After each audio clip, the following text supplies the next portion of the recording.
edition of the Paranormal Zone. I'm your co-host, Tom Spitalere. Hope all is well with you. Happy Labor Day, everybody. Happy Labor Day. Busy day today here, but it's a great day here in the historic city of Lawrence, overlooking high upon South Union Street and the canals, high up here at Bell Towers. We're looking good today. It's been a beautiful weekend, and we're going to end Labor Day weekend on the high note. Today we have a great guest. I want to thank, first I want to thank Mark Angelo Lyons for coming on today for Magic, Miracles, and Mysticisms. And I want to thank my co-host, Bob. Bob, thanks for getting Mark. We appreciate that very much. And Bob, how you been? I'm doing great. I'm doing super. You know me, Tom. I always get excited when we have a witch on. I think it's witches are so misunderstood. And every time we have a witch on, our listeners come back and say, wow, I didn't know that. So it's a great way for us to educate and entertain at the same time. So I appreciate Mark coming on. Oh no, we always have a great time when we're able to educate our listeners And entertain them. and entertain them, correct, because that's what we try to do here.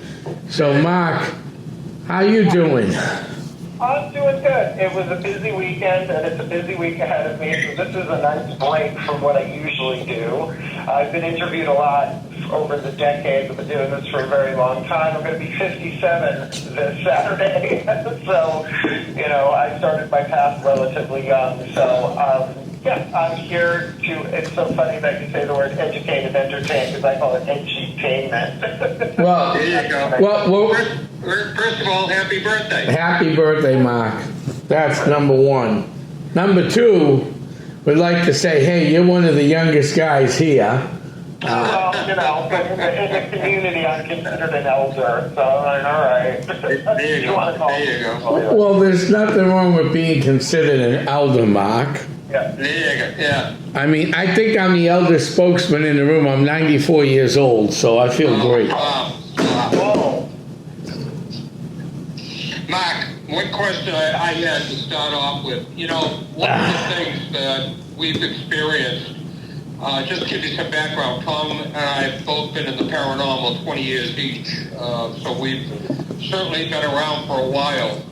But one of the things that seems to be consistent, when we ask our guests, when did you first realize you had this gift? And I use the word because I really believe it is a gift.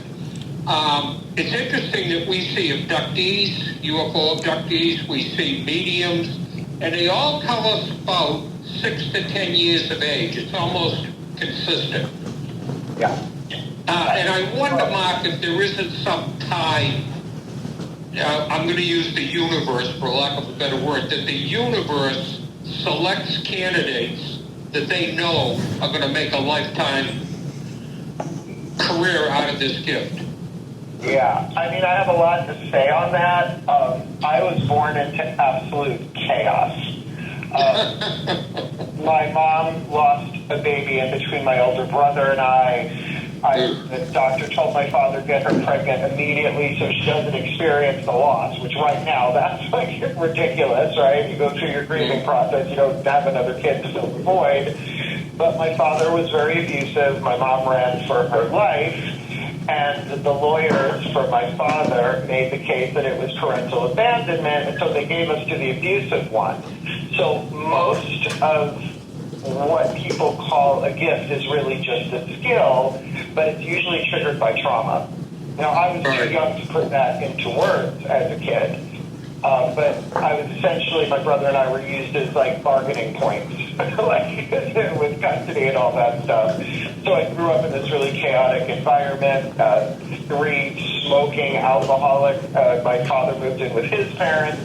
So, I grew up in this thing where I had to really learn whether Dad was Jekyll or Hyde before I said anything. And so that was really where, it was definitely a child's form of intuition, but I've learned over my studies over many, many decades that intuition is not a gift, it's a skill everybody has, but not everybody goes through the trauma where it becomes a survival intuition. So, interesting. Yeah, so I moved in with my mom, and my mother married her divorce lawyer. My stepfather to this day, they're going to be married 51 years, so we're going to say that was a good thing, right? So, it was then that I really had the freedom that I needed, because my mom knew, what we had been living through. So I was pretty much allowed to not do whatever I wanted, but my mom is a teacher, a nursery school teacher at the time, but she's like, anything you want to read, you go read. So, we didn't have the internet, obviously, right? So it was going to the library and going to, adult bookstores. Like, how long ago was that? That's a very long time. Yeah, sure. In the South Shore Mall in Bayshore, Long Island, New York. So, I was drawn to all of these different things. So before I even got into the more spiritual, mystical stuff, which came a little bit later, I was fascinated by a magic shop that was in Baldwin, Long Island at the time. And I'm talking like cards and, magic tricks and stuff like that. And then, of course, came, I'm sure you guys might remember this. Do you remember the show Shazam? I do. I do. Right? We're driving around in the big Winnebago, right? And they have that thing on the dashboard that, which was, the elders are calling, and they were Solomon, Hercules, Atlas, Zeus, Achilles, and Mercury. And they became the first guys I had contact with. So I used to sit part of my pharaoh elders, fleet and strong and wise appear before my seeing eyes. And, they didn't, thankfully, because that would have been diagnosed with schizophrenia. So we didn't have to deal with that. Then came Linda Carter and Wonder Woman, and that sealed it, right? I looked up the name Diana, because Diana Prince, and she was the goddess of the moon, and I started praying to the moon. Like, nobody told me it was witchcraft. I was just like, that feels better. So prayer was really big. I was raised Roman Catholic. So, I knew the Memorare, and we did the rosary, regularly at church and in groups, and I was a Boy Scout and all that stuff. So prayer has always been a real foundational part of me, but as I grew older, you learn things as you go. You discover, look, there are other religions out there, there are other spiritual paths. And then around 12 years old, we were taking a drive down from Long Island to Key West, visiting family along the way, and there was this farmer's market that was in Brentwood Bayshore on Long Island. It doesn't exist anymore, but it was a great, huge, outdoor building with a comic book section. So I went in and I got a Justice League comic book where the evil necromancer, Felix Faust, used tarot cards to project the images from the tarot cards to attack the Justice League. And I was like, what are those? Sure enough, we get to Key West, and the little pamphlets, that are in the little side tables next to the bed, flipping through it, and there's the word tarot, and I bugged my mom for practically the whole time there to take me to this place. So finally I wore her down, and she went, but she wouldn't go inside, and I walked out with my first Rider-Waite Tarot, and a rather advanced book now looking back on Tarot Handbook for the New Apprentice by Eileen Connolly, which is a classic. And I started reading people on the trip back, blowing their mind. Now, you give a 12-year-old that kind of attention, that's very addictive. So I started reading my friends, and eventually it turned into my career. Even though I had worked in retail, I worked in Boreas Books and Music, I worked in different crystal stores. I went to the Boston Conservatory of Music, Dance, and Theater, so your Boston accents, or let's say New England accents, or Massachusetts accents, are just bringing me back in time in a really great way. I had a background in performing arts and all that stuff, but it was at a Newbury bookstore. It was on Newbury, a Trident bookstore on Newbury Street, where I really dove into what I call the the new age of the 80s, which is different from the new age stuff that was coming out in the 90s big time. So I dropped out of the conservatory after a year and a half, and I started doing readings for people. But I read at the Hub Club and a bunch of the clubs on Lansdowne Street, Axis, and Venus de Milo and stuff. And and this is on my website, so I don't have problems saying this. And I read cokeheads. I read a lot of cokeheads. So, you know, that was my initiation into like taking clients essentially. And it just kept going. So that gift, like any skill, the more repetition is the mother of skill. So the more you do it, you know, the better you get at it. Like I could never do like the sound check stuff because I don't have a technical brain that way.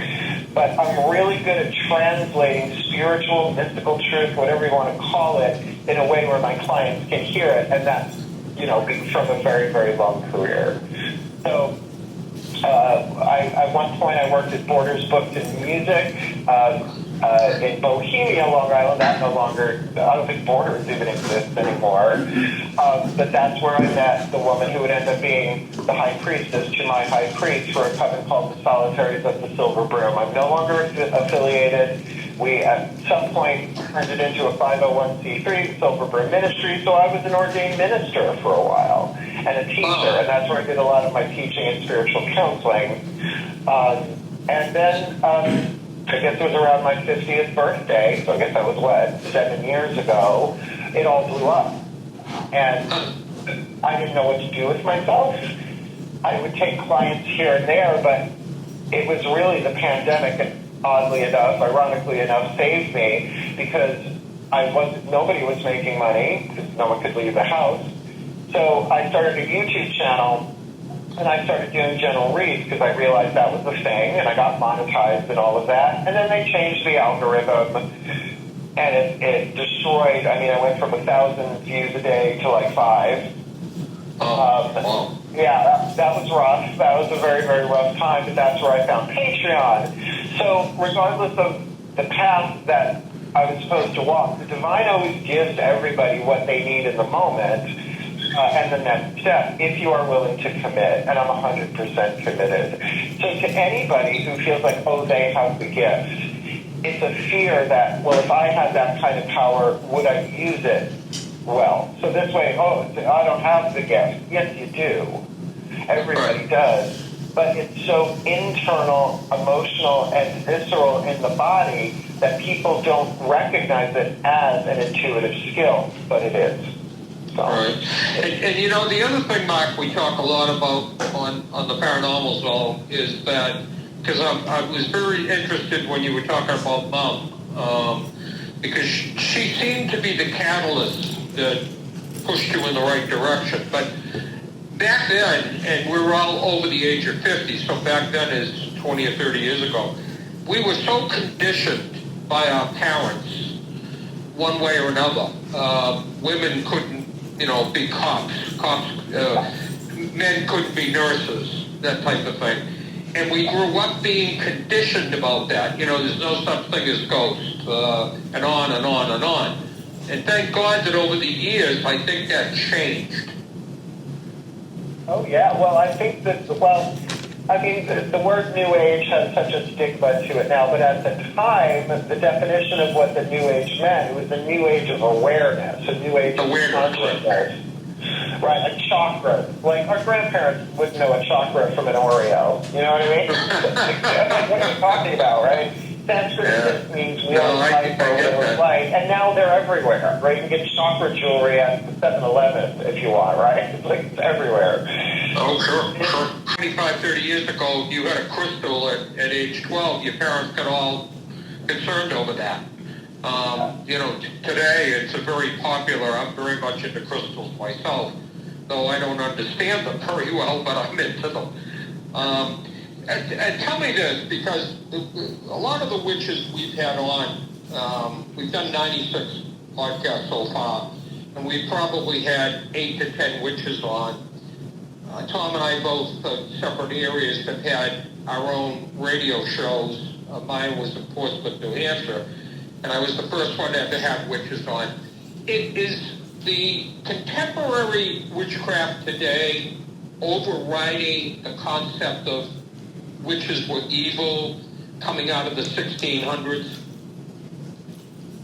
Well, I mean, there's definitely been a shift due to, I'm going to say, Bewitched. Samantha Stevens, right? Yeah. So we started Samantha. studying, and then I Dream the Genie, which was the same idea, but, different lineage of magic, if you want to go that way. I don't see it that way, but whatever. And then we had practical magic and the craft. So the thing is are we benevolent? That's up to the witch. To me, as far as witchcraft, it's an art, a science, and a religion, and you get to choose your mix and match on that. For some people, it's just an art form of putting intention into form, what you release returns demultiplied and all that stuff. But it is also a symbolic psychological science, because you need to be in a certain mind frame and emotional state to come into congruence to move energy, right? So if the head says yes and the heart says no, it doesn't go well, right? So it is, in a way, its own spiritual practice, or at least an energetic practice. And then, of course, there's the religious aspect of it, and that's where I go into mysticism. My God tends to be more along the Hellenistic Greek. I've got Sicilian blood in me from my mom, so I'm a quarter Sicilian. But all the rest of it is like German and Irish, and what else is a lot? British. So I have this very Western European DNA set that really, it resonates in my body when I read certain myths. So though I know that there's only one light, but infinite number of lenses to feel like, what's it like to stare at the sun, right? It burns, right? So you put on sunglasses. We all filter it through our own cultural perceptions. And to me, as far as malevolent or benevolent, that's about what and why. What do you want is one thing. Why do you want it is another. And I'll give you an example. Cursing. No, I don't mean the foul language part, although that is my first language. That's a bomb I learned very young. But let's say, I want to curse somebody. Why? Because they're doing horrible things, that, let's just say, abusing children. Well, is that malevolent or benevolent? So it's not so much the what, it's the why. Well, I want to hex that person. Why? Because I don't like them. Well, then you cross the line. And for me, ethically, I don't do that because I understand universal law. And what you release does return to you multiplied. And I don't think the divine judges us. It's like, okay, you're going to learn this lesson. You could call it karma. But I also think that the ego gets involved to such an extent where you're not just a spiritual being, you're an embodiment of Zeus. Oh, are you now? So there is a psychological aspect to this stuff. But I've also seen people with neurodivergency and all of this stuff really embrace the craft as a way to stay grounded and to heal, aside from any medications or therapies that they may be going through. So to me, the word witch means wise person. It is it's gender neutral. Like, we don't have Catholic and Catholicette, right? So for me, witch is a gender neutral term. So yes, I am a professional witch, a professional intuitive. President of Drawing and Central Production since 1998. I started my own S corporation that long ago. And for me, I'm also, if you want to talk astrology, I got 4 planets in Virgo. I was born on a full moon in Pisces on Labor Day weekend. That's pretty, symbolic, and watch out for this one. And so my whole life really is dedicated to service to the divine and to whoever needs what I can give. But the hard part was learning not to drain myself. And I drained myself a lot when I was a minister in the Silver Broom Ministries. In fact, I was up around 225, 230 pounds heavier. Right, heavy. And now I'm at 150, 160 in there because I really learned self-care. Right, and that's, I think, a thing that is, when growing up, it was, oh, you're so selfish. Interesting. Bob. Hello? Hello?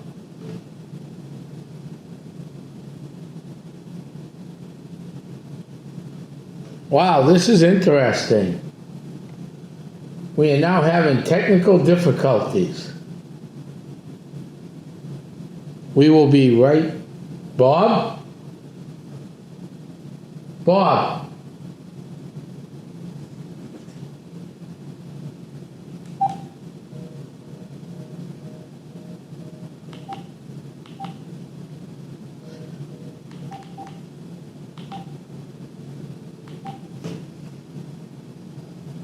We're going to keep this rolling, folks. We don't know what just happened. The phone lines went dead.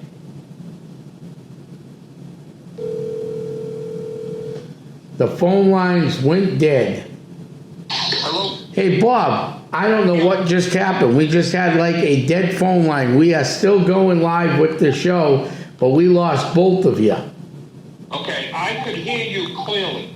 I couldn't hear you at all, and I couldn't hear him. Could you hear Mark? Nope. Oh, So we're going to keep rolling the show, and I'm going to call Mark right back here and see what's going on, because that was really interesting. is Mark still on the line? No, he is not. I'm calling him right now. Okay. We're going to keep this rolling. What a great interview, huh, Bob? Yeah, I mean, he's doing, it's too bad. I hope we captured that. We did. Okay. Yeah, we don't know what happened, but every time we have an interview like this, something weird happens. And that's, Oh, you're right.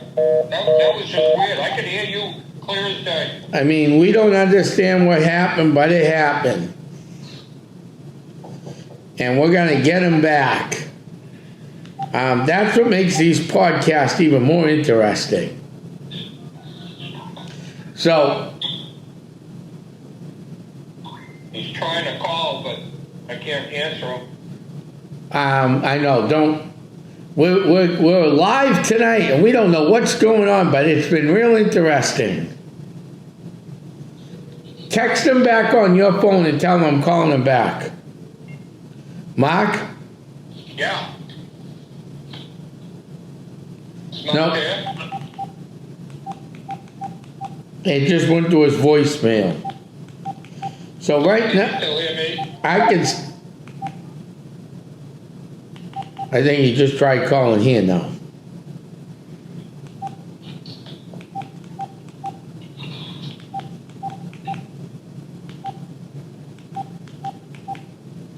I thought we got rid of this issue.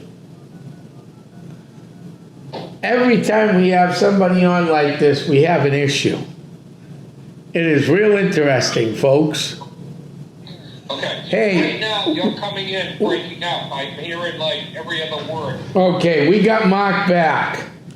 Yeah, sorry about that. For some reason, I don't know why Overcast guys screw with satellite calls. I think they do, so I don't know what just happened. No, you both went dead on my end. Okay. And this has happened before when we've had interesting guests on. I think it's the solar system telling us. Interesting for sure. That's an interesting word. So anyway, I forgot we were talking about witchcraft and all that kind of stuff, obviously. But I think nowadays I won't say it's become commonplace, but I will say there's such a diversity of perspectives on it that I really believe that nobody really calls themselves a witch unless they really want to be that, because it still does carry that stigma by the patriarchal religion. So, anybody, like people use the term, oh, I'm not a witch, I'm witchy. I'm like, oh, so you haven't really admitted yet, have you? We're awful flesh, man. I live it day in and day out. But I'm also a bridge, so I talk to people about angels. I've studied A Course in Miracles. I've studied chakra stuff. I mean, if I could give you a list of the different spiritual and healing teachers, I've studied Caroline May, Deepak Chopra, Marianne Williamson, I mean, all this stuff. Because I'm not here just to serve witches. I'm here to serve humanity. Mm-hmm. Yeah, I get it. So I get it. Yeah, so someone comes in and they're like, well, I'm having, difficulties with this person, I don't immediately go to, you want to bind them or do you want to banish them? That's not my game. I'm like, okay, well, what's coming up for you? And that's where the spiritual counseling to me is more important. And then I can help them with, understanding some universal laws, or the universal laws affect everything. So I'm really more of a spiritual teacher. That is my favorite thing to do, stand up with a dry erase board and, teach. But I get to do that through spiritual counseling as well as readings and stuff like that. And I'm always sending my clients, hey, here's an audiobook free on YouTube. Here, go listen to this. Or they're like, oh my God, that's exactly what I needed. So I'm very guided in that way. So my intuition is very, very sharp in terms of service. That kind of stuff. So, Mark, can you tell our listeners, because I want to do this a couple of times through the show, because one of the things that we're trying to connect is folks like yourself with a story that is unbelievable. I mean, it's so fascinating to listen to you, but we're trying to make a connection with our listeners. So where could they reach you, either via email or whatever you want to give out? The second thing before you do it is we have a process that if you want them to respond to my email, I will then forward it to you, kind of as a clearinghouse. But you can do it either way, Mark. Oh, I don't mind. I have a website, drawingthecircle.com, all one word, DrawingTheCircle. The Gmail is the same, drawingthecircle@gmail.com. Mark Angelo Lyons on Facebook. If you put the name Mark space Angelo space Lyons into you're not going to get anybody else but me on a Google search. Okay, great. Well, that's wonderful. So you were saying about spiritual, and I think that we're in a world today, at least I feel like it, that people have lost their way in or fixed religions for so many reasons. I know I have two children in their 40s, and probably in their very early 30s, Mark, they gave up religion completely. And I have said to them on many occasions, I have no issue with you giving up religion. I have an issue with you not following something. Because we all need spiritual guidance. That's just my opinion. But without it, I think we're out there wandering in the dark. And I'm wondering what your thoughts on that are. Well, like I said about my childhood, it's often trauma that drives people to the divine. Right? It's like if you've been given everything you've ever wanted and everything you've ever needed, then there's no need to question a higher power, because your base, not just your basics, everything you want is being handed to you.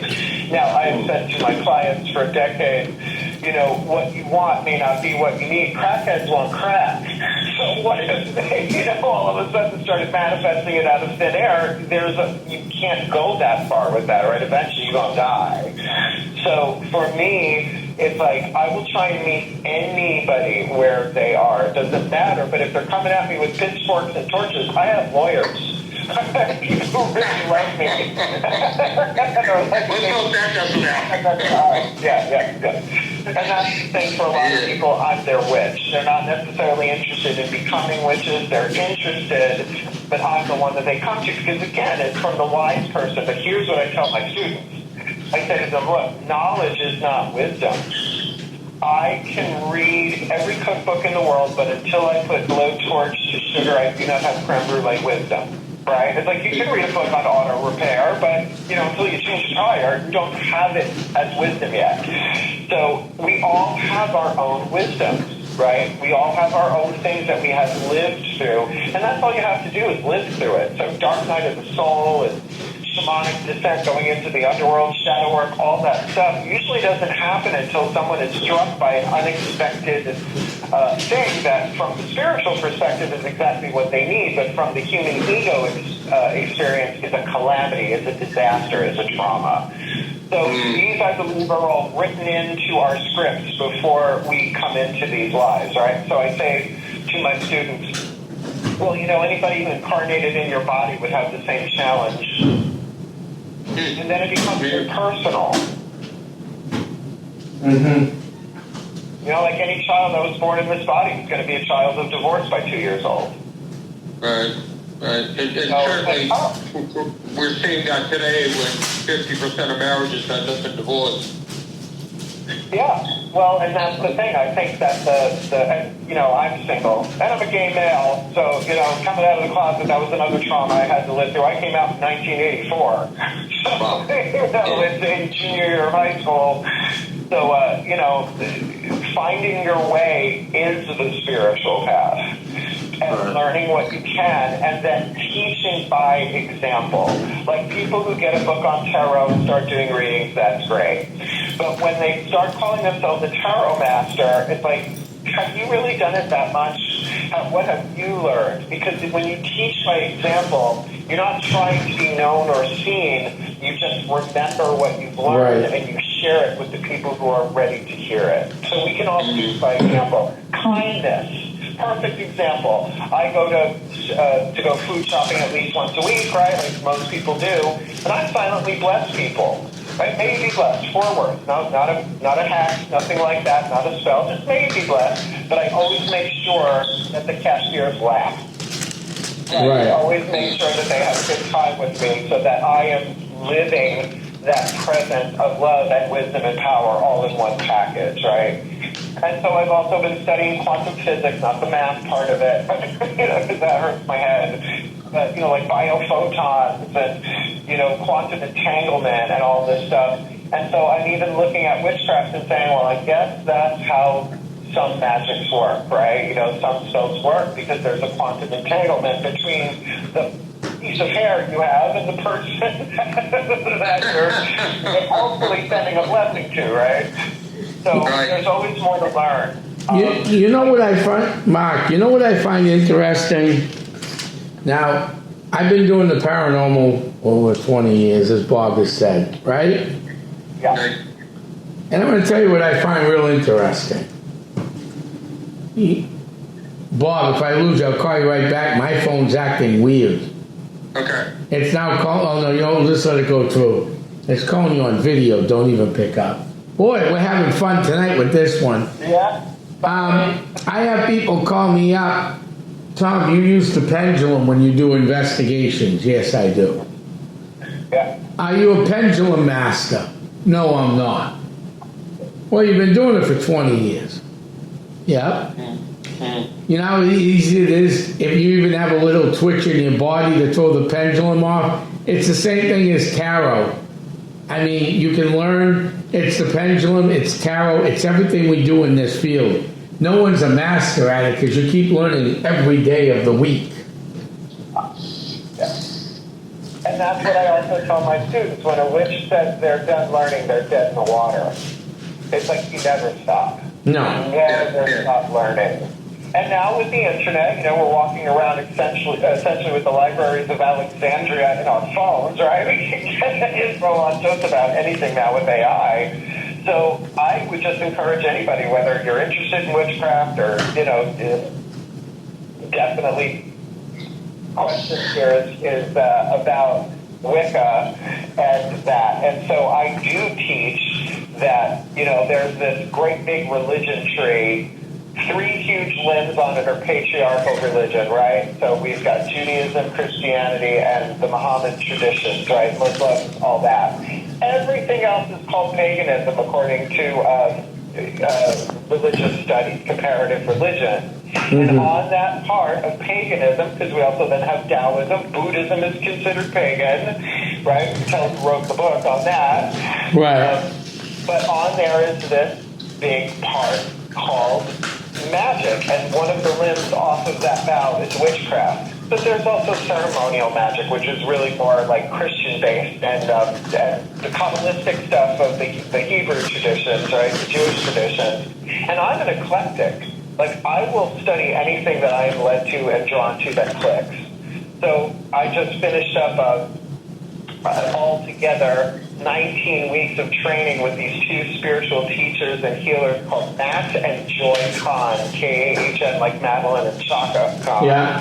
And it is, you know, not my usual place, right? But I'm a bridge for other pagans so that they can understand that there are certain aspects of divine timing. Because, people say, well, I did the spell, but it didn't happen. I must have did it wrong. It's like, no, it just ain't time yet. But what did you do? Don't wait, jack it. Right. Right. Stuff out. And then, the law of attraction was great, big, huge because of the movie The Secret, which was great. But then the ego grabbed a hold of it and turned it into the cosmic cash machine. And it doesn't work like that at all. Right. It's about resonance. It's about alignment. It's about what you release returns to you, which ain't new, right? Do unto others, golden rule, and do what happens do unto you, because we're all one. That's quantum revelation. We're not separate. We just appear separate through a distortion of time and space. So what you do to another, you are doing to yourself. Right. No, I agree with that. I think that again, we have been over the years as individuals, we have mistreated so many groups of people, and that's so unfair. You go back to we had this show, Mark, on one time, and we discussed, of course, what happened in New England with the the witches' trials, and how unfair that was. And one of the things that we talked about was that witches were healers back in those days, and they healed through natural herbs and everything else, but because of discriminations and the thought process, they automatically were put into a category. And I think we see some of that through the 80s and 90s, frankly. To pick on one, the hippies. I was a hippie back in the 60s. We were criticized, we were ridiculed, we were everything else, but what were we really? Just people. Right. I mean, it's so sad that we feel this need to put people in categories all the time and then judge that category good or bad. I don't get it. I just don't get it. Well, it's one of the 7 deadly sins, envy. It's something that I'm not allowed to do. Yeah. And I'm familiar with the work of St. John of the Cross and St. Teresa of Avila, so I know the Holy Graces and the Deadly Sins, right? I wrote a book on it called Words of Grace from a Professional Witch, to, again, take these things that most pagans would rather gargle bleach than deal with things outside of, what is called core witchcraft, like spells and rituals and stuff like that. So I'm just like, look, you're a witch. Learn it all. Learn what you're drawn to so that you can integrate it and then help anybody who wants to be helped. Now, there's a big thing with the spiritual ego, which is a step in the process. It's sort of like, you have egg, caterpillar, cocoon, and butterfly. Well, the ego has to, of course, I am the grand high muckety-muck of this and that, start telling people what to do. No. You don't do that unless someone asks. And then you say, well, here's what I recommend. I was also raised by a lawyer, so I know you don't tell people what to do. You don't prescribe. You're not a mental health counselor. You're a spiritual counselor. You're a healer. Reiki, shaky, eggs, and bakey. If I like to say, learn your spiritual disciplines for yourself and then share that. But I will only share what works for me. Like, if I haven't read it, if I haven't studied it, if it hasn't given me some benefit, I won't do that. And I also have learned the most important thing. Don't take yourself so seriously. It's a trap. How true that is. And I definitely make sure I'm not taking myself too seriously, too, so I've got the best sense of humor. Yeah, that's good. No, I love it. I love it. And now, you're an author. You've written a couple of books. Yeah. Yeah. How many books have you written, Bob? Well, my first one that I wrote was called Spell Ingredients for a Professional Witch, because I wanted to see if I could make an ebook through a PDF, and I did. And I have a brilliant editor, Jill Schweitzer, who really, really does all the editing for me. So we laid it out, and that's available on my website, drawingcircle.com, as well as on Patreon. Words of Grace is on both of those platforms, but it's also available on Kindle, and it's divided into chakra chapters. Now witches talk about chakras, but 20 years ago, not so much. Right. They call them energy centers or power points or something like that. So we have to kind of look at the 60s, since you mentioned it, because that's when the Maharishi Mahesh Yogi, I think that was the full name, if I'm getting it right, please forgive me if I don't, met the Beatles. And then there was this influx of Eastern mysticism and Buddhism and Taoism and all this stuff, which I think has helped a lot of people regulate their nervous system, like yoga. But now yoga is about bendy, stretchy, more than, union, which is what the word means, right? And then there's tantra and sting, because we have sting to thank for that, right? That people just think it's sexual spirituality. No, you have to face your shadows. You have to actually alchemize. So Caroline Myss, MYSS, one of my favorite teachers on planet Earth, she says that everything in this world is eau de toilette, cologne, or perfume. Because what's eau de toilette, right? It's the scent but watered down. Cologne is cut with alcohol, but the perfume, like an essential oil, that's the concentrated natural essence of the thing. So, like for some things, I am eau de toilette, right? Feng shui, not my original skill, but I know to close the toilet lid, right? What's a good example? Reiki, something that I'm only Reiki 2, but that's something I only do when needed. So to me, that's sort of like cologne.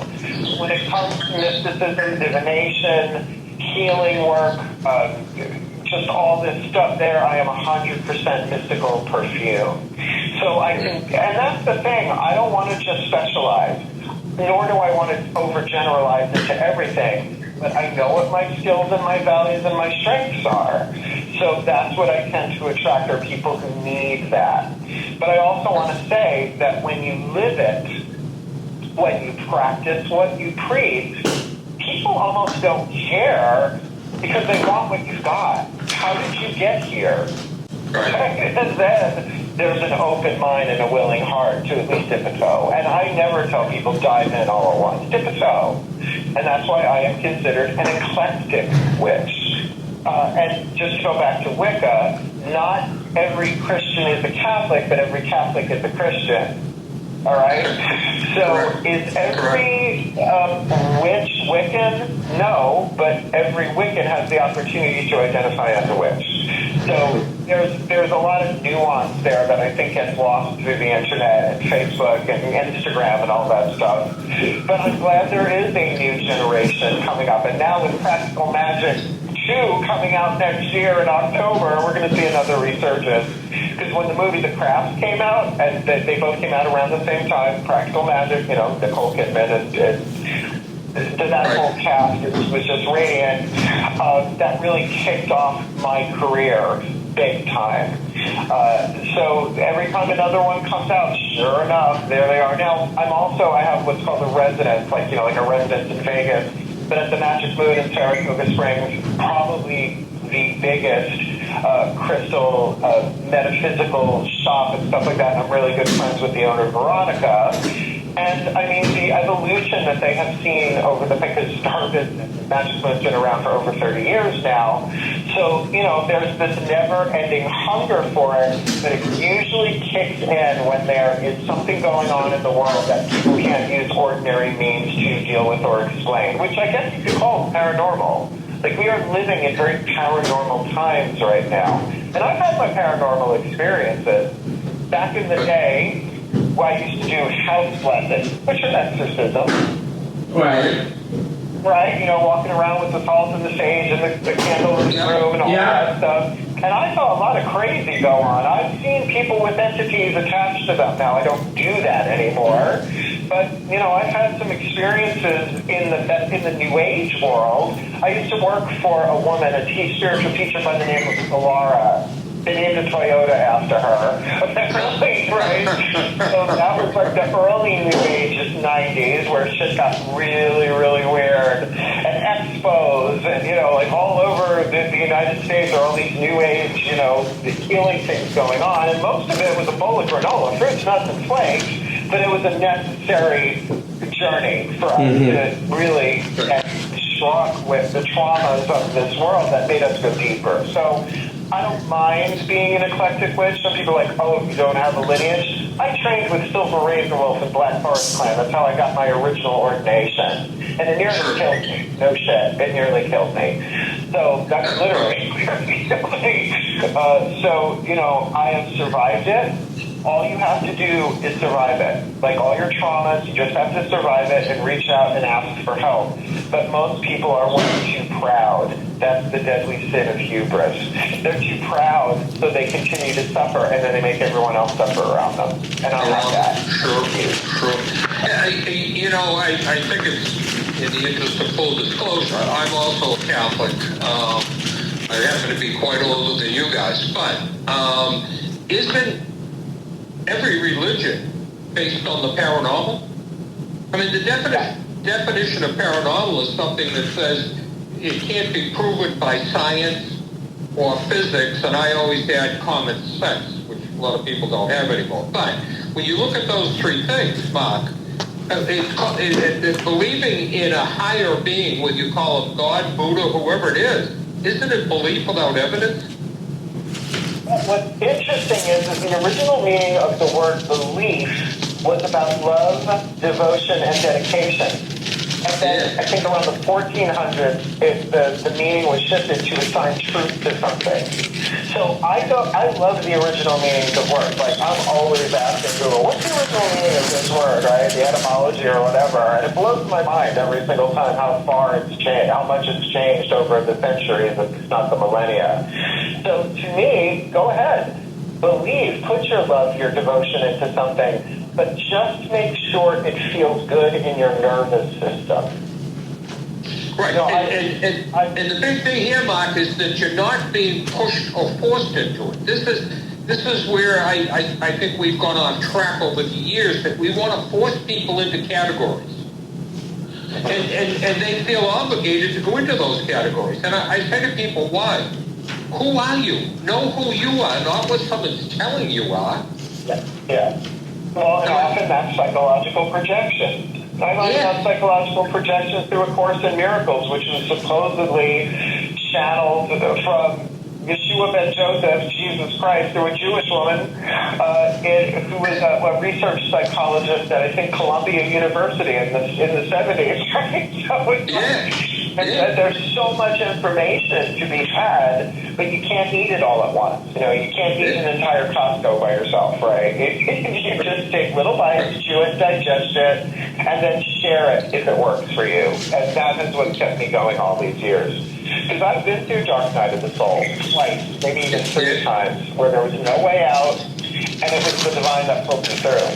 So I have not just a mental belief, I have direct experience. And so my daily spiritual practices, I have a bunch of them. One in the morning, at least one in the afternoon, and certainly one at night. But if there is something like a podcast or a class or a client, I will do a confessional prayer. Right? Just say, do it through me and for me on my behalf. I don't know what they need. Because if I go in there with a preconceived notion, that's for me, not for them. Right. So, do I do my yoga every single day? No. Do I stay hydrated? Yes. Am I eating more plant-based? Yes. But I ain't turning down a cheeseburger either, right? So I guess Buddha would call that the middle path, right? I'm not a complete purist. I'm somewhere in the middle, and I like it here. Mark, I don't know, Tom, I ask you to comment on this. I don't know if we've had a guest on all of the podcasts we've done, and I mean this sincerely to you, Mark, that has a better understanding of life in the universe. Well, that's because I'm single. I don't think we have. That's wonderful, right there. Yeah, I don't think we had somebody this good on. We talk to people. This is what we want our listeners to be able to do. To not learn from this podcast, but to take the podcast, Mark, and go find out about it. We say this constantly. Don't listen to this podcast. Get off the podcast and make decisions. Get off the podcast and say, I got to further look into that. That's why it's so important If people can reach out to your website, I'm telling our listeners, go out and get this book now. Right. If you have zero interest in this subject tonight, that's okay. Yes. But go out and buy the book, go out and get the book, do the YouTube, because this is what life should be about, and that's learning and looking and saying, is that for me? Right. And that's a resonance, and that's intuitive. Right? Yeah. You say, wow, I should be understanding this because of A, B, C, D, E. That's the mind alone. But when it resonates in the heart and in the gut, then you go, oh, here's the next thing. And that's Correct. what has kept me moving forward. I think that's kept everybody moving forward. Well, and I will say, I am a reader. I'm not just of cards. I mean, like, I read books and stuff. But everything I really needed to know about witchcraft, I learned from Terry Pratchett's Discworld novels. I'm not kidding. I mean, his take on it, unfortunately, he's no longer with us. I highly recommend the series. They're very enjoyable, and all of the audiobooks are free on YouTube now, so it doesn't take much to go find one. But there's a soul and center to the witchcraft, right? It's like, no, I am going to, but I'm on the edges and the boundaries of my own life that I don't overstep, and anybody who oversteps my boundary, I'm not going to blast them all at once, but I'm going to say, hey. Hey now, no. And it happens rarely because I'm also like 6'1" and I have long hair, and people have been intimidated by me for a very long time, and I don't get it, but I guess I do. So, you know, I had the opportunity to go to Hot Topic and swoop around the mall in a black cape and eyeliner, you know, but I didn't. I decided that was not, that was just fashion. Like, to me, that's being witchy. But to be a witch means that every moment of your life, there is something to learn and something to teach. And that can get crazy making. But if you just, that's what I think right now. Because your phone can stress you out and trigger you in 20 seconds. And everybody loves synchronicities. The triggers are just synchronicities you don't like. So for moving you forward, why is this triggering me? And the mind will come up with 100 different meanings for it. But if you just stick to it, follow your gut, follow your truth, and of course I recommend someone have a daily spiritual practice, no matter what. Bless your coffee every morning before you drink it. Even if just maybe be blessed to drink it, right? And then you will find that creates a momentum in your life. And everybody loves momentum, right? Like when you got a creative idea and it's coming along and all the pieces are falling into place, you can't live in that acceleration all the time. So we have to learn how to slow down and find stillness, because that's how the nervous system repairs itself most of the time. Meditation is great. Great message. So is a nap. You know, go take a nap. It's a great message. I think we all should take a nap once in a while, huh? Yeah. Mark, give us, if you don't mind, would you give us your contact information again for our listeners? Oh, sure. The email is drawingtothe circle, all one word, at gmail.com. I love my Gmail. The website is drawingthecircle.com. There's a lot going on there, but I'm adding a new service, Universal Law Consultation. So that's going to be happening. I'm starting a new nonprofit next year, which I'm not ready to talk about, but it's going to be a big deal. I got a lot of people helping me with that. But probably most people would find it easier to connect with me through Facebook. Mark Angelo Lyons, I got purple hair, really hard to miss. There aren't that many Mark Angelo Lyons out there. But, you know, anybody can send me a Facebook message, and we can at least start a conversation. And I have Zoom, like everybody else. We do Zoom calls now. Thank you, pandemic, for that. So I have clients all over the world. So when someone books me for a reading, a spiritual counseling, or a universal law consultation, they get a recording of it, right? The video recording of the entire thing. And if I have their email or whatever on Messenger, I take pictures of all of this divination. That's great. 48 hours before you reach out to me again. Let it settle in. Because people just on the next thing. Slow the fuck down. Pardon my language. I love it. Listen, when you're ready to announce your nonprofit efforts, I know on behalf of Tom and myself, we would be happy to help out with that. So please keep us in mind. It's a lot easier. I mean, we started the Silver Broom Ministries in 2005, and we did it through LegalZoom, and it took a year. Now you can have it done in a month. Oh, yeah. That's how much things have accelerated. So, yeah, you'll know. If you're following me on Facebook, you'll know about it. But right now, it's mom's the word. We're, like, really trying to keep it, like, get the foundation, literally, with a foundation of the right people. And the people who are helping me are just amazing. So I'm very, very blessed. But also, for a lot of them, I was their teacher or their reader, or their healer, or their friend. My friend Brian, a librarian, came up here for a couple of days over the weekend to look at all the books and the journals. I mean, I have diaries, journals, and books of shadow all the way back from when I was a teenager to present day, handwritten. So we're going to get a scanner so that we can put that in there, so that will be available for people in the new foundation once it's established. So Nice. the gods apparently have lots of use for me because they keep giving me stuff to do, and I love them for it. You know, love is the answer. That's the key. The key is, yes, I cannot like what this person is doing, but if I hate them, I'm going to suffer that more than they do. Right. Yeah. This is a great message. Well, listen, Mark, you've just been a great guest tonight. You know what? And I say, may you be blessed with all that you need to heal. Because what's it like to heal? I call it a blur, so a blessing and a curse. It depends on how they receive it. Well, there's nothing wrong with that, Mark. Yeah.